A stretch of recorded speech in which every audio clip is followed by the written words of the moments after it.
बिस्मिल्लाहिर्रहमानिर्रहीम। अस्सलामु अलैकुम वरहमतुल्लाहि वबरकातुहू। मंच पर बैठे हुए उत्तर प्रदेश मजलिस इत्तेहादुल मुस्लिमीन के सदर मोहतरम जनाब शौकत अली साहब, मजलिस इत्तेहादुल मुस्लिमीन के प्रत्याशी वो मौजूदा विधायक मेरे भाई जनाब शालम साहब उर्फ गुड्डू जमाली साहब, और मंच पर बैठे हुए तमाम सियासी नेता, मेरे जमात के रुफ़क़ा, मोअज़्ज़िज़ हाज़रीन इकराम, मेरे गयूर नौजवान साथियों, आप तमाम का बेहद शुक्रिया कि आपने अपना कीमती वक्त निकाल कर आज के इस मीटिंग में शिरकत की। और यकीनन इतनी बड़ी तादाद में, ये जो हज़ारों की तादाद में इंसानी सरों का समंदर नज़र आ रहा है, वो इस बात का पैगाम देता है कि इंशाअल्लाह ताला 7 मार्च के दिन आप तमाम लोग एक होकर मुत्तहदा तौर पर एक सीसा पिलाई हुई दीवार की तरह आप जालिमों को शिकस्त देंगे, फ़िरक़ा परस्तों को शिकस्त देंगे, और इंशाअल्लाह यहाँ से आप गुड्डू जमाली साहब को दोबारा मुबारकपुर से अपना विधायक बनाएंगे। मेरे अजीज़ दोस्तों और बुज़ुर्गों, हमारे क़मर कमाल साहब आज़मगढ़ सदर के मजलिस के प्रत्याशी हैं, अब्दुल्ला साहब गोपालपुर से मजलिस के प्रत्याशी हैं, अब्दुर्रहमान निज़ामाबाद से मजलिस के प्रत्याशी हैं, जावेद आलम दीदारगंज से हैं, पंकज मौर्य सगड़ी से हैं, और महेंद्र प्रताप सोंकर साहब जो जन अधिकार पार्टी बाबू सिंह कुशवाहा साहब की है, वो मोहम्मदाबाद से प्रत्याशी है, उनका निशान गैस का सिलेंडर है। हमारे ज़िला सदर नदीम साहब, विधानसभा सदर शालम साहब, यूथ सेक्रेटरी अयाज अहमद साहब। मेरे अजीज़ दोस्तों और बुज़ुर्गों, मैं सबसे पहले मोहतरम जनाब शालम साहब का और गुड्डू जमाली साहब का दिल की गहराइयों से शुक्रिया अदा करता हूँ कि उन्होंने मजलिस इत्तेहादुल मुस्लिमीन के उम्मीदवार बनने के लिए राज़ी हुए, और उन्होंने मुबारकपुर की सरजमीन पर मजलिस इत्तेहादुल मुस्लिमीन के परचम को बुलंद किया। मैं उनको मुबारकबाद देता हूँ और उनका शुक्रिया भी अदा करता हूँ। मैं अल्लाह का शुक्र अदा करता हूँ कि अल्लाह सुब्हानहू तआला ने अपने हबीब मोहम्मद मुस्तफ़ा सल्लल्लाहु अलैहि वसल्लम के सदक़े और तुफ़ैल में मुझे मुबारकपुर आने का मौका इनायत फरमाया। ये मेरी खुशकिस्मती है कि मैं मुबारकपुर के इस मुबारक सरज़मीन पर आप जैसे मुबारक लोगों के दरमियान में खड़े होकर मुझे अपनी बात कहने का मौका मिल रहा है। मेरे अजीज़ दोस्तों और बुज़ुर्गों, मेरी इज़्ज़तदार माँ और बहनों, मैं आपको ये बताने आया हूँ कि गुड्डू जमाली साहब को जो टिकट काटा गया, वो सिर्फ उनका नहीं काटा गया, बल्कि मुबारकपुर की जनता को धोखा दिया गया था। अब ये मुबारकपुर की आवाम और जनता को इस नाइंसाफ़ी के ख़िलाफ़, इस बेइज्जती के ख़िलाफ़ और आपके हक़ को लेने के लिए 7 मार्च के दिन आप तमाम को मुत्तहदा तौर पर अपने वोट का इस्तेमाल पतंग के निशान पर करना पड़ेगा। मेरे अजीज़ दोस्तों और बुज़ुर्गों, आप जानते हैं कि भारत हमारा वतन अजीज़ है, और उत्तर प्रदेश की सियासत है, इसकी एक तल्ख हकीकत यह है कि जब तक आपके पास आपका नेता नहीं होगा, आपकी आवाज़ को नहीं सुना जाएगा। अगर आज आप मुबारकपुर से और आजमगढ़ से उत्तर प्रदेश में जो आखिरी मरहले के चुनाव होने जा रहे, यहाँ पर आप मजलिस के उम्मीदवारों को कामयाब करेंगे तो ये कामयाबी आपकी होगी, क्योंकि आपकी सफ़ों से एक नेता निकलेगा। कोई मुझसे सवाल कर सकता है कि मुबारकपुर को ओवैसी तुम आ रहे हो और गुड्डू जमाली के लिए वोट की बात कर रहे हो, क्या गुड्डू जमाली 2 मरतबा के विधायक नहीं है? हाँ, गुड्डू जमाली 2 मरतबा के विधायक है, मगर उस 2 मरतबा में और अब तीसरी मरतबा की कामयाबी जो होगी उसमें जमीन आसमान का फर्क होगा। क्या फर्क होगा बताओ, क्या फर्क होगा? फर्क ये होगा कि 2 मरतबा गुड्डू जमाली को जिस पार्टी से वो वाबस्ता थे उनको रोका जाता था। आज जब गुड्डू जमाली आपकी दुआओं से, आपके आशीर्वाद से, वोट से कामयाब होगा तो वो आपका नेता होगा, गरीबों का नेता होगा। ये फर्क है, ये आपका लीडर होगा।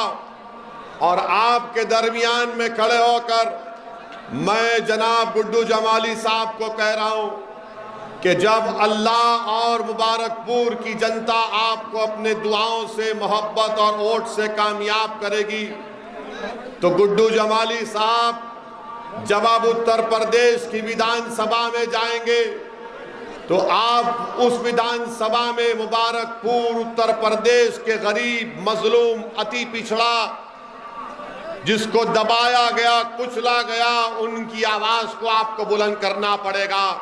उत्तर प्रदेश की विधानसभा को मजलूमों और कमजोरों की आवाज उठाना पड़ेगा।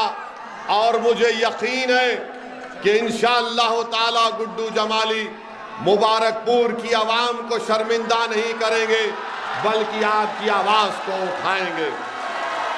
तो अब आपको मालूम हो गया कि अब आप गुड्डू जमाली को जब वोट डालेंगे तो अपने नेता के लिए वोट डालेंगे। कल तक गुड्डू जमाली आपके पास आते थे तो किसी और नेता के बारे में आप उनको एक सत्ता देते थे।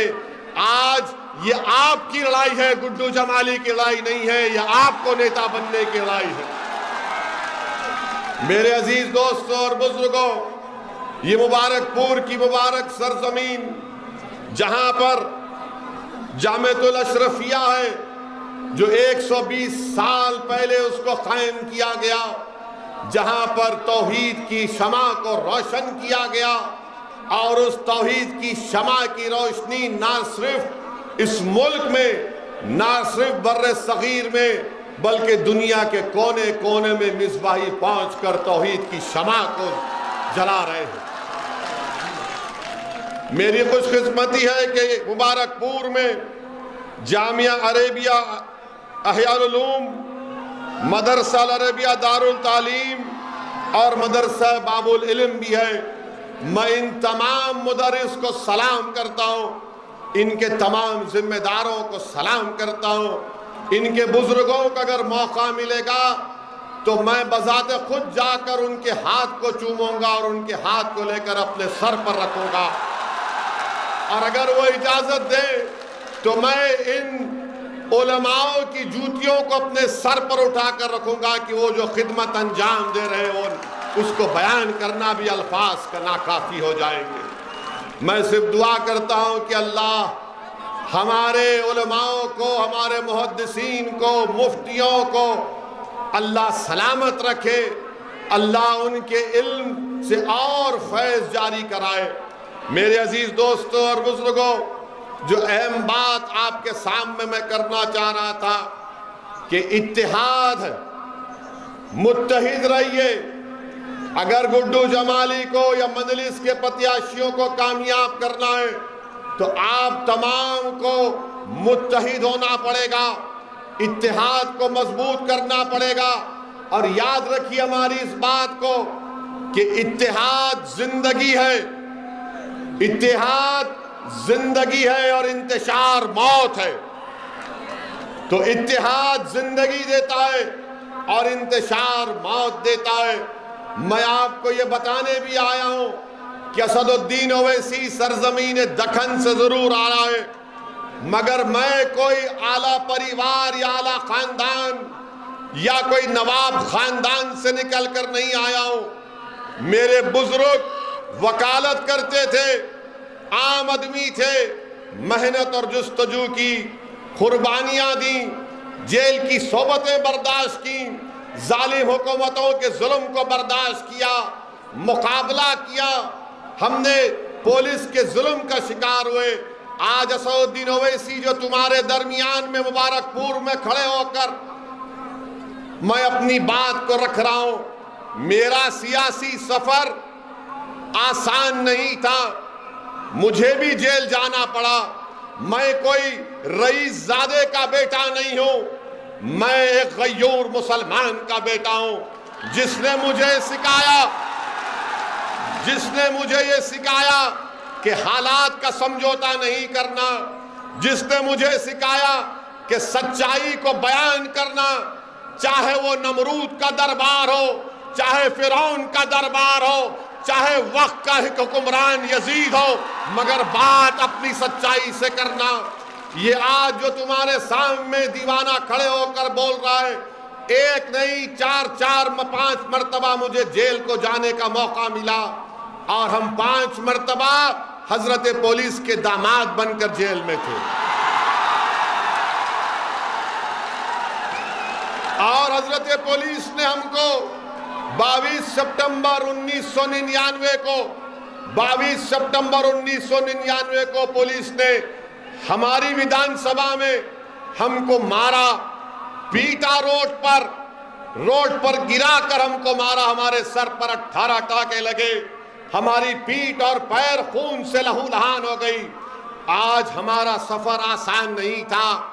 याद रखो मेरे अजीज दोस्तों और बुजुर्गों, जो सच्चाई के रास्ते पर निकलता है, जो अल्लाह रब्बुल इज्जत को खुश करने के लिए निकलता है, उसके रास्ते में तमाम बातिल ताकतें अपने कांटे बिछाते हैं।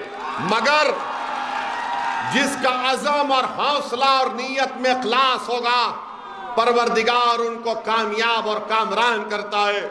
मेरे अजीज दोस्तों और बुजुर्गों, चंद बुज़दिलों ने यह समझा कि ओवैसी की गाड़ी पर गोलियां चलाकर उसकी आवाज को बंद कर देंगे।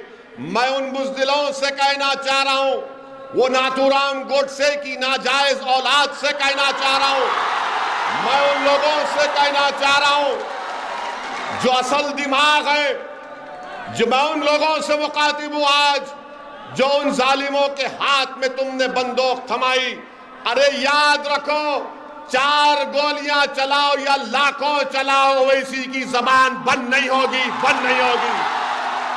हाँ, अगर अल्लाह ने तय कर लिया कि मेरी मौत होगी, मगर मेरी जबान तुम बनोगे ना मेरी जबान।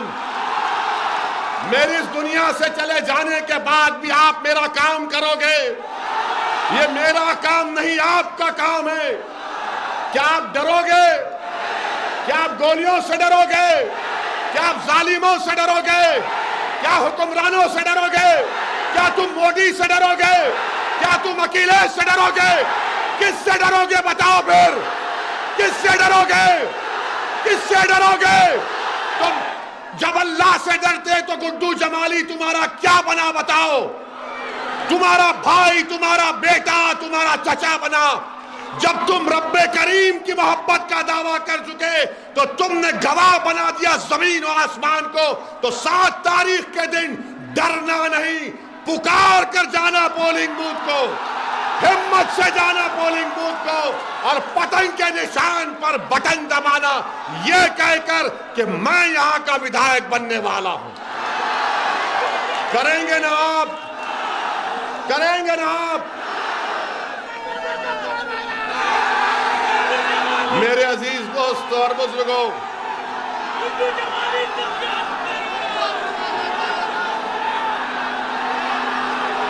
लगाओ नारा, दबा के लगाओ, झूम कर लगाओ, मस्त होकर लगाओ, पूरा मुबारकपुर में आवाज जाए, पूरे आजमगढ़ में जाए, पूरे यूपी में जाए, मोदी के कानों में जाए, अखिलेश के दिल में जाए। लगाओ नारा दबा के। मेरे अजीज दोस्तों और बुजुर्गों, मेरे अजीज दोस्तों और बुजुर्गों, अब हमारी थोड़ी बात सुन लीजिए।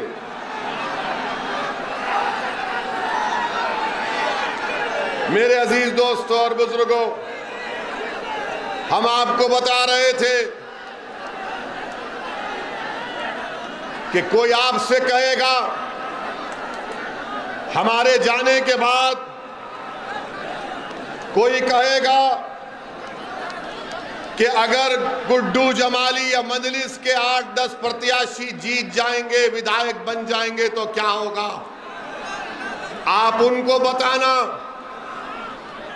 उनको आप पैगाम देना, और जिसके दिलो दिमाग में ये बात है उन तक हमारी बात पहुंचा देना कि भारत की पार्लियामेंट में 540 की ऐवान है, जिसमें मजलिस इत्तेहादुल मुस्लिमीन के 2 सांसद हैं।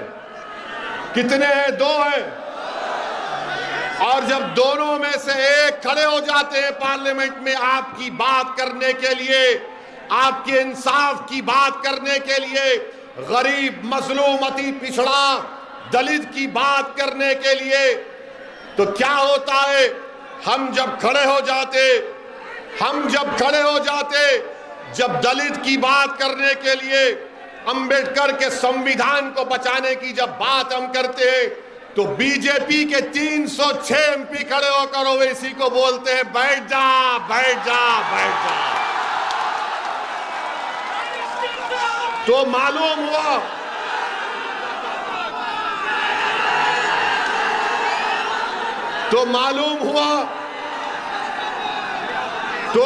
हुआ कि ओवैसी, असदुद्दीन ओवैसी सिर्फ अल्पसंख्यक समाज मुसलमान की बात नहीं करता। असदुद्दीन ओवैसी सिर्फ दलितों की या अति पिछड़ा आदिवासियों की बात नहीं करता। असदुद्दीन ओवैसी जो कमजोर है उसको ताकतवर बनाने की बात करता था और करता रहेगा। हमने कभी भी मजहब के नाम पर भेदभाव नहीं किया। मेरी कोई एक ऐसी तकरीर दिखा दो जहां पर मैंने किसी समाज या किसी मजहब के बारे में कहा मेरी लड़ाई संविधान बचाने की है। अगर जुल्म हमारे हिंदू भाई पर होगा तो मैं मुबारकपुर के हिंदू भाइयों से कहना चाह रहा हूं कि जिस तरह जो ओवैसी यहां खड़े होकर कह रहा है तुम पुकारो, मैं दौड़ता हुआ तुम्हारे साथ खड़ा हो जाऊंगा तुम्हारी लड़ाई लड़ने के लिए। अगर मुबारकपुर का दलित आवाज देगा कि ओवैसी आ जाओ, अंबेडकर के संविधान को बचाना है, अंबेडकर के मान और सम्मान को उठाना है, तो खुदा की कसम ओवैसी उस दलित परिवार के साथ खड़ा होकर लड़ाई लड़ेगा।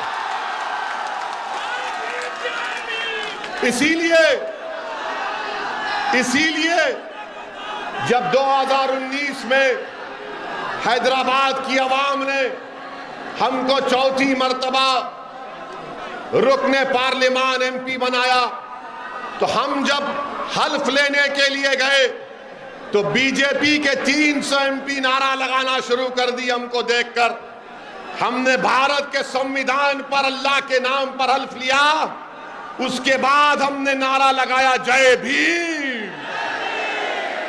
तो बीजेपी के लोगों, एमपी सन्नाटे में आ गए, जबान कतर लिए। बाद में हमसे पूछे ये तुम्हारे दिमाग में कैसा आता है? हमने कहा दिमाग में नहीं, हमारे दिल में बाबा साहब अंबेडकर है। हमारी सोच और फिक्र में किसी से नफरत नहीं है। हम कमजोरों को मजबूत बनाना चाहते हैं, हम कमजोरों को ताकतवर बनाना चाहते हैं। जिस पर जुल्म हो रहा उसके जुल्म को रोककर मजलूम को इंसाफ दिलाना चाहते हैं। यही लड़ाई मजलिस इत्तेहादुल मुस्लिमीन की है। मेरे भाई, आज का 2 मार्च का दिन मेरे लिए एक बहुत ही मुबारक दिन है कि आज मेरी जमात मजलिस इत्तेहादुल मुस्लिमीन के अहिया के 64 बरस हो चुके हैं। अल्हम्दुलिल्लाह। लोग आपसे पूछेंगे कि मजलिस ने हैदराबाद में क्या किया। हमारे पास हैदराबाद में मजलिस ने 7 विधायक हैं, कोई मंत्री नहीं है, कभी सत्ता में नहीं गए ना जाएंगे, मगर हमने जिनसे वोट लिया उनके लिए हमने मेडिकल कॉलेज को कायम किया। कब कायम किया? 40 साल हो गए मेडिकल कॉलेज बनकर, इंजीनियरिंग कॉलेज बनकर, MBA, MCA, school of nursing, pharmacy, architecture college और 2-2 बड़े अस्पताल चलाते हैं जहां पर कम से कम पैसों में गरीबों का इलाज किया जाता है। और लोग फिर बोलेंगे ओवैसी के भाई अकबरुद्दीन की भाषण के बारे में बोलते हैं। तो आपको बता रहा हूं कि अकबरुद्दीन ओवैसी ने अपनी विधानसभा में अकबरुद्दीन ओवैसी ने वहां पर एक सिम्हावानी महाकाली टेम्पल है और एक जंगममेट में राघवेंद्र मंडपम है।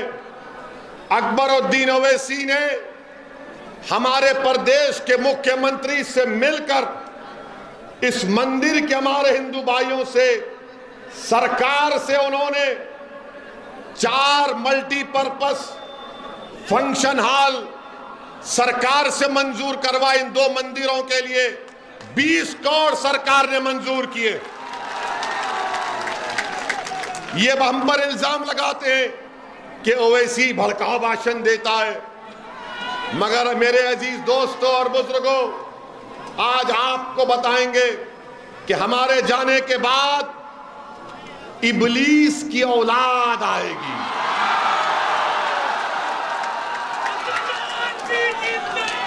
अबू जहल अबू लहब की नाजायज औलाद आएगी। यजीद के मुर्दार दिल रखने वाले भी आएंगे और आकर बोलेंगे बीजेपी है, भाजपा है, उसको क्या करेंगे। तो आप क्या जवाब देंगे उन लोगों को जब वो लोग भाजपा कहेंगे? तो आप बोलेंगे भाजपा को अगर मुबारकपुर से कोई हरा सकता है तो उसका नाम क्या है बताओ। जो भाजपा को यहां से हरा सकता है उसका नाम क्या है बताओ। आवाज में और ताकत आनी चाहिए, वहां से भी आनी चाहिए, वहां से भी आनी चाहिए। उसका नाम क्या है बताओ।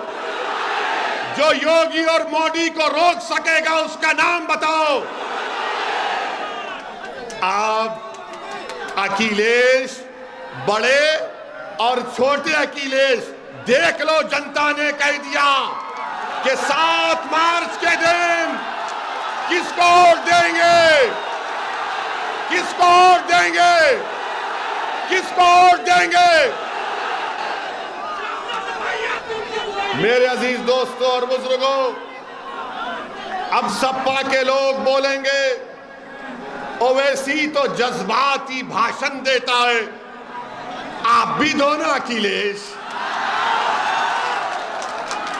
क्यों नहीं देते? कौन रोक रहा है आपको? और जो लोग आपको बोलेंगे जज्बात, नौजवानों को जज्बाती करता है ओवैसी, अरे याद रखो मैं उन नौजवानों के बुजुर्गों को सलाम करता हूं, उनकी मां और बहनों को सलाम करता हूं कि तुमको जज्बाती बनाया। अगर कोई दलित पर जुल्म हो रहा, किसी गैर मुस्लिम पर जुल्म हो रहा और तुम्हारे दिल में जज्बात ना आए तो वो मुर्दा है, इंसान नहीं है। याद रखो हमारी बात। मेरे अजीज दोस्तों और बुजुर्गों, समाजवादी पार्टी अखिलेश यादव, जब इनसे पूछा गया कि कर्नाटका की उस बच्ची ने जो हिजाब और निकाब पहना उस पर कुछ बोलो, तो क्या अखिलेश बोले? अखिलेश कुछ बोले? जब अखिलेश से पूछा गया मुस्लिम वोट के बारे में बोलो, तो क्या अखिलेश बोले? अखिलेश नहीं बोले। क्यों नहीं बोले? क्यों नहीं बोले? इसलिए नहीं बोले कि अखिलेश जानते हैं कि आप कैदी हैं उनके। क्या आप उनके कैदी हैं? क्या आप दरी बिछाएंगे? क्या आप दरी बिछाएंगे? क्या आप गुड्डू जमाली को कामयाब करेंगे? क्या आप अखिलेश को हराएंगे? ये बात है, ये बात हुई है। मेरे अजीज दोस्तों और बुजुर्गों, आप थक तो नहीं गए, बोर तो नहीं हुए? वैसे अब यहां हम आपको बता रहे हैं, कल शाम में बाद मगरिब बाबुल इल्म में हम फिर आएंगे भड़काऊ भाषण देने। आप आएंगे? आप आएंगे? You love me, I love you also.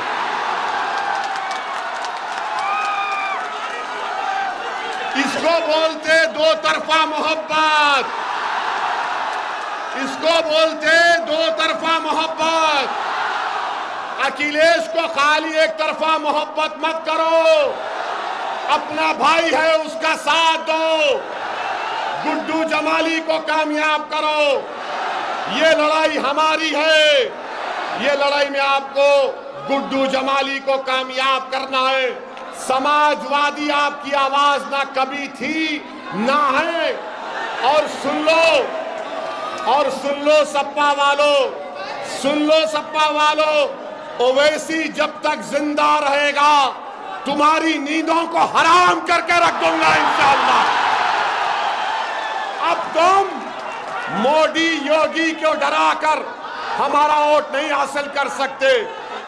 अब हम नेता बनाएंगे, बनाएंगे ना नेता, हम नेता बनाएंगे, मुबारकपुर को बेहतरीन बनाएंगे। और अगर कोई इब्लीस आकर बोलता है, भाजपा का नाम लेता है, डराता है, तो क्या आप डरेंगे? और जब थोड़ा डर होगा तो उस कर्नाटका की बच्ची ने क्या नारा लगाया था जब बलवाइयों ने घेर लिया था उसको? क्या नारा लगाया था उस बच्ची ने? क्या नारा लगाया था उस बच्ची ने? क्या नारा लगाया था उस बच्ची ने? तो सुन लो भाजपाइयों, हम जब तक जिंदा रहेंगे दाढ़ी और टोपी पहनेंगे। हमारी बेटियां अगर चाहेंगी तो हिजाब और निकाब करेंगी। तो लगाओ जोरदार नारा, गुड्डू जमाली, गुड्डू जमाली। 7 तारीख को पतंग के निशान पर बटन दबाएंगे, 7 तारीख को पतंग के निशान पर बटन दबाएंगे, 7 तारीख को पतंग के निशान पर बटन दबाएंगे। अपने नेता को बनाएंगे, अपने नेता को बनाएंगे, अपनी आवाज को उत्तर प्रदेश में पहुंचाएंगे। अस्सलाम वालेकुम व रहमतुल्लाहि व बरकातुहू।